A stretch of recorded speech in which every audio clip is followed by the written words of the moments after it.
अब आइए आगे बढ़ते हैं। 2024 में भारत के साथ साथ पड़ोसी देश में यानी कि बांग्लादेश में भी चुनाव हैं। वहां शेख हसीना सरकार के खिलाफ विपक्ष ने मोर्चा खोल दिया है। बांग्लादेश में विपक्षी शेख हसीना का इस्तीफा लगातार मांग रहे हैं। विरोध वहां पर लगातार हो रहा है। कट्टरपंथी सड़क पर उतरे हुए हैं। वहीं नेपाल में भी प्रचंड के खिलाफ विरोध के स्वर उठे।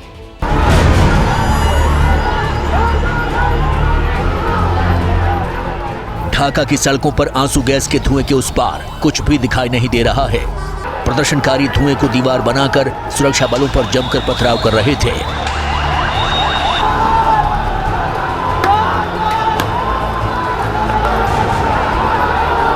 ढाका के ही दूसरे कोने में तोड़फोड़ करते लोगों की भीड़ लगातार बढ़ती गई और फिर भारी पथराव, गाड़ियों में तोड़फोड़ शुरू हो गई। जवाब में बांग्लादेश पुलिस ने भी हाथ में पत्थर उठा लिए।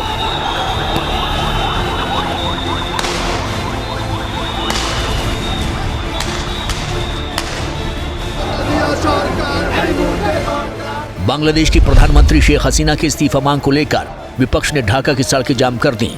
जमकर तोड़फोड़ और पुलिस पर पथराव किया। जब प्रदर्शन उग्र हुआ तो पुलिस और प्रदर्शनकारियों के बीच गुरिल्ला वार शुरू हो गया।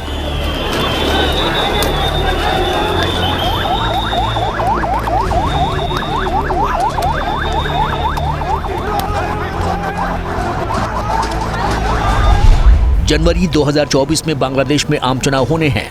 चुनाव के नजदीक आने के साथ ही बांग्लादेश नेशनलिस्ट पार्टी और कई अन्य छोटी विपक्षी पार्टियों ने विरोध प्रदर्शन तेज कर दिया है। আমরা গণতান্ত্রিক নীতি পদ্ধতি এবং যে শান্তিপূর্ণ কর্মসূচি হয় যেভাবে দরকার সেইভাবে করেই আমরা জনগণকে সাথে নিয়ে নেতাকর্মীদের সাথে নিয়ে আমরা আমাদের কর্মসূচি করছি। হ্যাঁ, তারা আক্রমণ করতে পারে, তারা আঘাত করতে পারে, কিন্তু আমাদের দৃঢ়তা, আমরা আমাদের যে দাবি এটা ন্যায়সঙ্গত দাবি, আমরা আদর্শের পথে। विपक्ष का आरोप है कि शेख हसीना सरकार करप्शन और मानवाधिकार का हनन कर रही है। ऐसे में शेख हसीना तुरंत संसद भंग करें और देश में लोकतंत्र बहाली के लिए एक अंतरिम केयरटेकर गवर्नमेंट को सत्ता सौंपें। चुनाव नजदीक आने के साथ ही विपक्षी प्रदर्शन बढ़ते जा रहे हैं। इन आंदोलनों का, इन प्रोटेस्ट का एक कारण ये है कि बांग्लादेश शेख हसीना पिछले 3 कार्यकाल से प्रधानमंत्री हैं, अपनी पार्टी अवामी लीग के अध्यक्ष हैं और वो उम्मीद कर रहे हैं कि चौथे कार्यकाल में भी वो प्रधानमंत्री के तौर पर वापस लौटेंगी, जबकि बीएनपी नहीं चाहती। इसीलिए बीएनपी जिसके पास सिर्फ 7 सांसद हैं, जबकि शेख हसीना के पास 350 में से 330 सांसद हैं। बांग्लादेश की प्रधानमंत्री शेख हसीना ने पहले ही जनवरी 2024 में आम चुनाव कराने का ऐलान कर दिया है। ऐसे में विपक्ष सड़कों पर उतर आया है। दरअसल शेख हसीना की बांग्लादेश अवामी लीग 2008 से चुनाव जीत रही है, जबकि मुख्य विपक्षी दल बांग्लादेश नेशनलिस्ट पार्टी की नेता खालिदा जिया 2018 से जेल में बंद हैं। देखिए, बांग्लादेश नेशनलिस्ट पार्टी एक तरह से कमजोर थी, परंतु अब उसकी ताकत बढ़ गई है।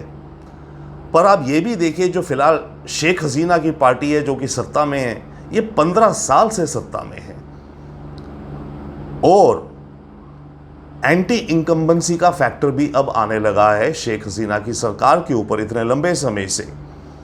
वहाँ दूसरी तरफ जो ऑपोजिशन यानी कि बांग्लादेश नेशनलिस्ट पार्टी है, इसकी कुछ इन्फ्लुएंस बढ़ा है। 2009 से बांग्लादेश की सत्ता में मौजूद शेख हसीना 2024 में भी प्रधानमंत्री पद की मजबूत दावेदार मानी जा रही हैं, लेकिन कई वजहों से उन्हें इस बार विपक्ष के कड़े विरोध का सामना करना पड़ रहा है। दरअसल 2001 में खालिदा जिया जीती, लेकिन 2008 में अवामी लीग ने परचम लहराया और शेख हसीना प्रधानमंत्री बनी और एक बड़ा बदलाव किया।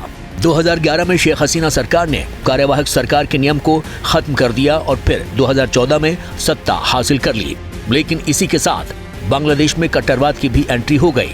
2018 में करप्शन के मामले में खालिदा जिया को जेल होने के साथ ही एक तरह से उनका राजनीतिक करियर खत्म हो गया, लेकिन खालिदा की पार्टी बीएनपी ने मैदान नहीं छोड़ा।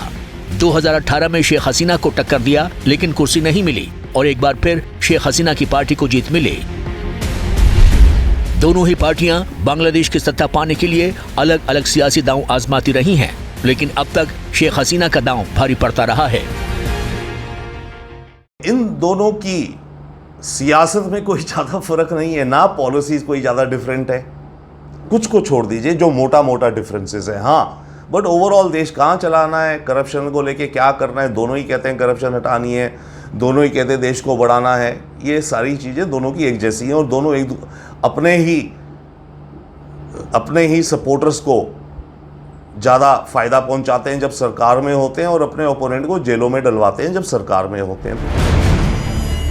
विपक्ष ने ऐसे समय में प्रदर्शन तेज किया है जब बांग्लादेश की अर्थव्यवस्था की हालत बिगड़ रही है। रूस यूक्रेन युद्ध की वजह से तेल की कीमतें काफी बढ़ गई हैं। रोजमर्रा के जीवन में इस्तेमाल होने वाले सामानों की कीमतों में काफी इजाफा हुआ है। ऐसे में करीब 13 साल बाद शेख हसीना को विपक्ष के कड़े प्रतिरोध का सामना करना पड़ रहा है। विपक्ष का दावा है कि बिना केयरटेकर सरकार के निष्पक्ष चुनाव नहीं हो सकते हैं। भारत के पड़ोसी देश बांग्लादेश में अवामी लीग और बीएनपी की राजनीतिक विचारधारा में जमीन आसमान का अंतर है। 2014 में बांग्लादेश में आवाज उठाने वाले कई ब्लॉगरों की हत्या हुई थी। इन हत्याओं के पीछे कट्टरपंथी विचारधारा के लोगों का हाथ माना गया, क्योंकि खालिदा जिया की राजनीति पाकिस्तान सेंट्रिक और कट्टरवाद की तरफ झुकी मानी जाती है। शेख हसीना और खालिदा जिया में भारत के लिए तो मोटा मोटा देखा जाए शेख हसीना बेहतर है, क्योंकि खालिदा जिया की जो पार्टी बीएनपी है वो हार्ड इस्लाम को प्रमोट करती है बांग्लादेश में, और उसके जो सपोर्टर्स हैं अलग अलग छोटी और पार्टी जो उसके साथ जुड़ रही हैं या उसका जो वोटर बेस है वो ज़्यादा हार्ड इस्लाम की अडॉप्शन चाहता है बांग्लादेश में। बांग्लादेश के बाद भारत के दूसरे पड़ोसी सबसे करीबी देश नेपाल में भी सियासत तेज है। हाल ही में नेपाल में प्रचंड सरकार के खिलाफ विरोध प्रदर्शन हुए थे।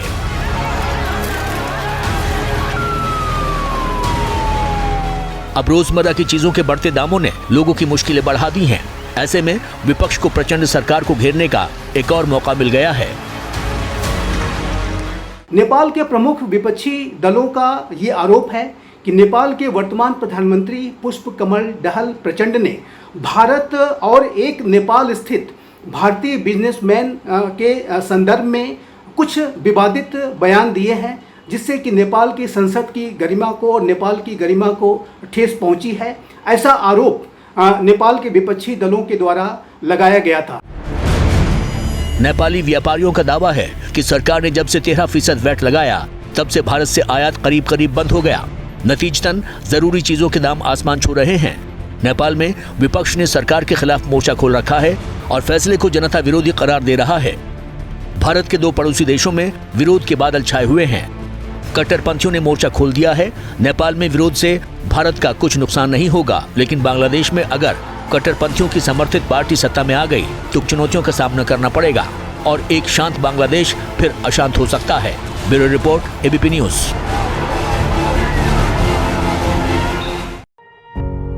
पत्रकारिता कोई इमोशन नहीं है, ना अपना कोई ज्ञान देना है और ना कोई विचार थोपना है। पत्रकारिता क्या है? पत्रकारिता का मतलब है सही जानकारी इकट्ठा करना और तथ्य बताना। पत्रकारिता आज जितने महत्वपूर्ण दौर में है, शायद पहले नहीं थी। इस दौर से निकलने के लिए सिर्फ सच दिखाने की जरूरत है, वो सच जो आपके हित को आगे रखे। इसलिए अब रात 9 बजे प्राइम टाइम नहीं होगा, ये आपका टाइम है। जगविंदर पटियाल के साथ देखिए पब्लिक इंटरेस्ट 17 जुलाई से सोमवार से शुक्रवार रात 9 बजे सिर्फ एबीपी न्यूज पर। एबीपी न्यूज आपको रखे आगे।